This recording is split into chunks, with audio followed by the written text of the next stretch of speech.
Oh, es que acaban de tirarnos gases lacrimógenos, la policía y, y todo por puto defender España. Y además, oh, literal, me han roto la chaqueta. Esto es que se rompe España. Es un símbolo, bro.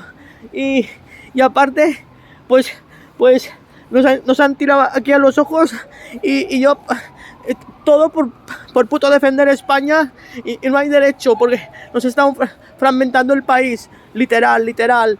Y bro, me han roto todo y después también las Adidas esas también me las han pisado y me duele y me han escupido en la cara y me han ensuciado con un gapo y todo por por puto de defender España. Y ahora me voy corriendo al Corte Inglés a comprar algo de marca porque eso no puede ser, es una pesadilla, bro.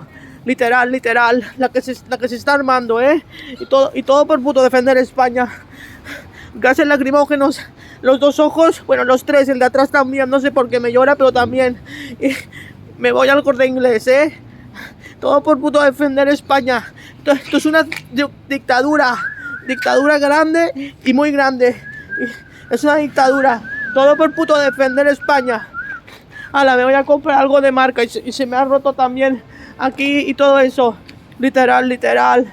Ha venido uno y me ha tirado un gas y yo digo, hola, perdona, un gas en el ojo. Adiós, esto no puede ser.